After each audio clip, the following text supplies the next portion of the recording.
Hey, welcome back to the channel. In today's video, we're going to talk about the new update of CogVideoX. So first, visit ComfyUI blog for AI news about new tools, what's new in AI, updates, and new models. So today we talk about the CogVideo ControlNet. There is an update. What new in the update? Now you can make longer videos. There is a new feature called free noise. It helps when making a longer video from another video. What free noise does is at the end of your video it adds more frames, increasing video length. So free noise adds an extra scene at the end, so the video keeps playing. You have a 5-second video of a dog playing and the dog grabs the ball, the video doesn't end. This feature creates more frames of the video like the dog running back with the ball. I hope you understand what free noise does. So, the next feature is faster video creation. Now in Linux you can generate AI videos 20 to 30% faster using Sage Attention. Sage Attention needs installation. I will make a video on it. So subscribe to our channel. The next update is, you can now use ControlNet. It's like giving instructions to AI to generate a video per your reference. Two models are available, Canny and HED. Some people don't know the difference between Canny and HED and which one to use, so let's go to our board. Here's the Canny and here's the HED model. Canny only follows sharp edges while HED follows the full shape of things even if lines are not sharp. If lines aren't sharp, HED captures them. Lora. Let's go to ComfyUI and generate some images. I hope you understand everything. Now open ComfyUI. I've created an advanced workflow. Here's a workflow I made where you can test to video, use ControlNet and Lora, and convert images to video. So there are many things you can do with this workflow. So here is the workflow. First, if you want to create video from text, you have to disable ControlNet and image to video, then just write a prompt and select the model. I will select CogVideoX 5B.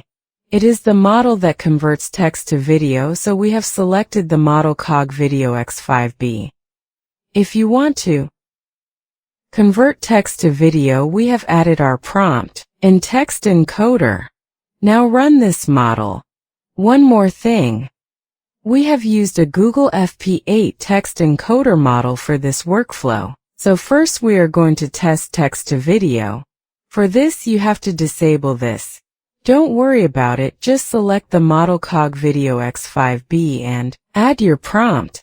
Now you have the scheduler. I have selected CogVideoX DPM Plus schedule. Everything looks good. Now run it. Previous workflow you saw took so much time. In CogVideoX new update, it's faster than the previous version. If you want to run it in GGUF mode, you have to just load CogVideoX video model. Just like this, you can use FP8 fast mode enabled. Select any of these models, and you have to connect this CogVideoX pipeline to the pipeline. If you want to convert image to video, you have to connect this pipeline to this. That's all you need to do if you want to run GUF mode. Now we will talk about how you can run Lora first. Lora is available, but when I go to the official CogVideoX documentation, there is no place where they explain how to save this Lora. CogVideoX best part is the models automatically download and save, but when you load the Lora it shows nothing here.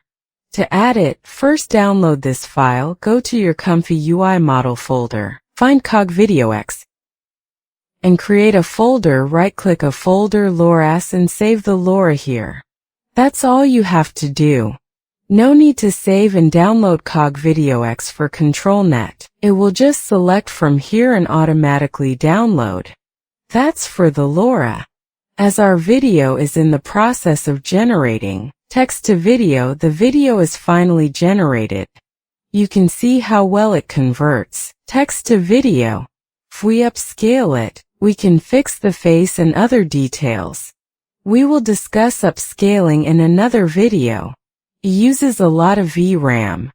I'm waiting for the NVIDIA 5090 and more updates. We can easily upscale the video. Next, if you want to convert images to video, disable ControlNet and image to video, then select CogVideoX 5BI to V. You can also disable the Lora. If you don't want to use Lora, I am using it to give the model extra details. So just use CogVideoX 5BI to V model for images to video. I have uploaded an image and wrote a prompt. Rain is falling, woman walks in the park, leaf moves slightly, rain is falling a little, woman walks, leaf fall, and water on the road. Let's start generating as we can enable image to video. Everything looks okay for us now, so run the prompt. After generating the image to video, just change the scheduler to DPM+. You can see how good the output is, as you can see the movement of the leaves, water, and light rain, and how well she walks. This way, you can generate images to video with this workflow. Now use ControlNet. First, disable image to video and enable ControlNet. One disadvantage is you can only use ControlNet only works with CogVideoX 2B model. In future, it will update for 5B, but right now it only works with to 2B. So here is the ControlNet available for CogVideoX HED and Canny, and I already told you the difference between HED and Canny. So right now we use HED for this workflow. Now you have to upload a video. I have added a script for this video. The video output is not looking as good as we want, so you have to change the select scheduler. It's CogVideoX DP.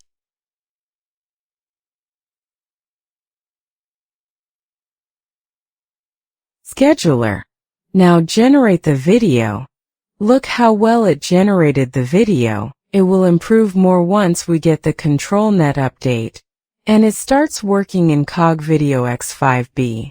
If you get an error, make sure your video size is 672 by 384. Convert your video to this resolution. First, you have to download this workflow to get the description of the video and upload the video for description.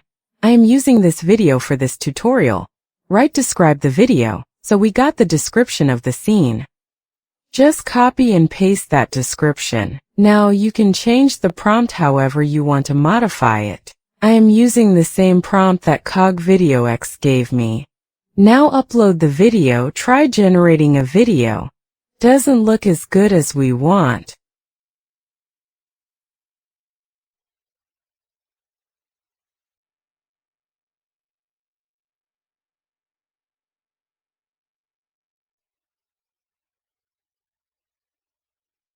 First, we are waiting for the update.